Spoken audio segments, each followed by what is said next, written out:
In this episode, the Cerritos has to revisit the planet Beta 3, which the original series Enterprise crew landed on back when the people there worshipped an oppressive god they called Landru, that Kirk discovered was actually a computer. They go back to Beta 3 because the folks there started to worship the computer again. Captain Freeman reminds them not to worship it and tells them to write it down this time so they don't forget, and they hang a sign on it that says, "Do not obey." Freeman regrets that the Cerritos wasn't sent to check in on old planets before their societies unraveled. Apparently they have to wait for specific orders to do so. They are about to head to Starbase 77, but the lady at the helm says that there is still crew on the planet. It turns out Mariner is there selling kids art supplies in the hope that it will distract them from worshipping the computer. Even Boimler sees the benefit of doing so enough to join in. Ransom hails Boimler's communicator, but because he has his shirt off, he doesn't hear it. The bridge crew, however, can hear everything that Boimler and Mariner are saying. Mariner wonders what it is that made Brad want to do something good for once, and Boimler tells her that he knows that Captain Freeman is her mom, and the entire bridge crew hears. Boimler figures that since the captain is her mom, she can keep the both of them out of trouble. At that point, they get beamed up directly to the bridge, and Boimler panics.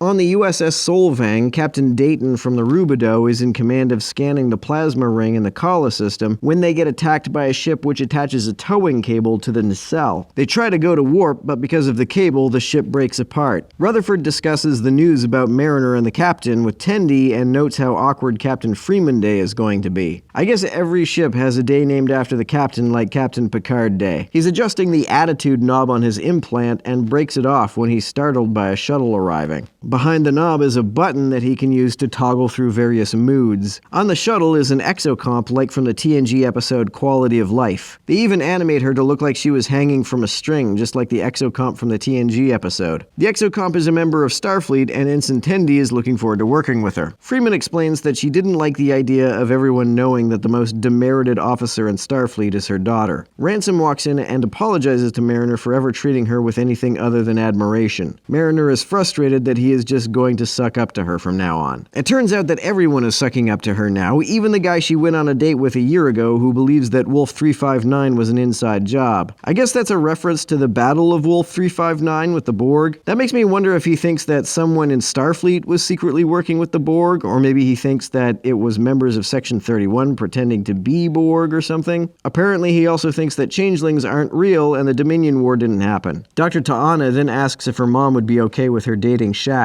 Freeman gets a distress signal from the Solvang and goes to rescue them. Chief Engineer Billups stops by the lower decks quarters to give Mariner some hand pies, and Mariner regrets that everyone is paying attention to her now. Even Boimler asks her to sign a letter of recommendation that he wrote so he can get transferred to the Sacramento. Mariner then realizes that if she gets transferred to the Sacramento, she can be somewhere where nobody knows who she is. She then decides to behave herself to make a good impression. She even rolls down her sleeves. Shax then barges in to give Mariner a present. Tendi is showing the exocomp around the ship, and she tells Tendi that her name is Peanut Hamper. Mariner and Boimler meet with Ransom to apply for the transfer to the Sacramento, and he reviews their applications while working out. He notes that while Boimler's record is pretty much perfect, Mariner is the captain's daughter. He then kicks them out of his quarters so he can work out some more while he thinks. The exocomp is having a hard time carrying out her duties given that she has no hands. It turns out, though, that because she has one of those cauterizing lasers, she's actually pretty good at medical stuff. Tendi is happy that she was able to help Peanut Hamper find something she's good at. Mariner and Boimler are fighting over Mariner potentially benefiting from nepotism when the Cerritos arrives to discover that the Solvang has been destroyed. The ship that attacked the Solvang is harvesting the wreckage and then attacks the Cerritos. It attached a towing cable to the hull, and Freeman realizes that going to warp is what destroyed the Solvang. It turns out that the enemy ship is run by Pakleds who thought the Cerritos was the Enterprise because they think every ship is the Enterprise.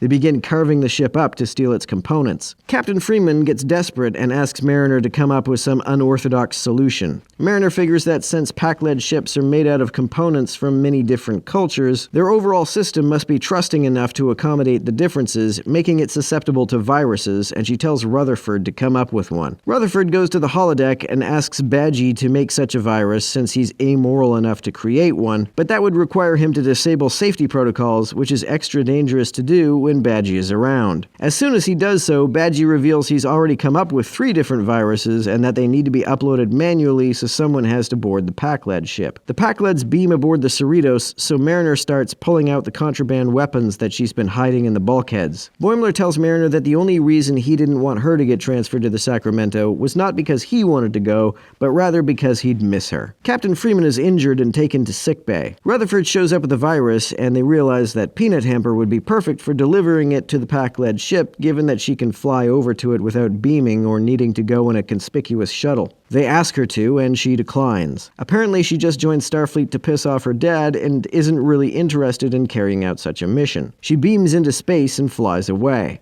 Rutherford downloads the virus to his implant. Shax grabs him, throws him into a shuttle, and flies it through the hull of the Pac-Led ship. Rutherford tries uploading the virus, but Badgie delays the upload to give the Pac-Leds time to kill him. Shax tears Rutherford's implant out so it can keep uploading, throws Rutherford onto the shuttlecraft, and pushes it back into space. The virus finishes uploading, and the Pac-Led ship blows up, killing Shax in the process. More Pac-Led ships show up to further dismantle the Cerritos. Then the Titan shows up, and Riker attacks all the Pac-Led ships. Boimler is surprised that Mariner knows Riker, and she says that Riker's the one who hooked her up with all of the contraband. Riker terminates the transmission so Troy doesn't hear that, and the Pac-Leds retreat. Rutherford wakes up in a hospital on a space station, not remembering what happened. Tendi has been keeping an eye on him, and he doesn't remember her either. Tendi likes that this gives them the opportunity to become best friends all over again. Shax is given a funeral, and Captain Freeman tells Mariner about all the rules she just broke. She decides to let it slide since she just saved the ship. Ransom hits on Troy, and she senses that he just pretends to be confident because he's secretly very insecure. Riker promotes Boimler to Lieutenant Junior grade and transfers him to the Titan, which makes Mariner angry given that he said he would miss her if she got transferred. She threatens to feed him to an Armus, that thing that killed Tasha Yar. The Titan warps to Tolgana 4, and Peanut Hamper floats by asking for help. I guess she can't just fly around in space on her own. Serves her right for abandoning everybody. This was probably my favorite episode of Lower Decks. Riker and Troy were a great addition, and they were funny. I thought it was sad that Shax died. He was a fun character. I'm looking forward to seeing what Boimler does on the Titan in Season 2. I hope that means more Riker and Troy also. I know Marina Sirtis recently moved back to England, so she probably won't be in any more episodes of the Picard show, but the beauty of animation is that she can record her lines from any location, so maybe she'll be in the 2nd season of Lower Decks.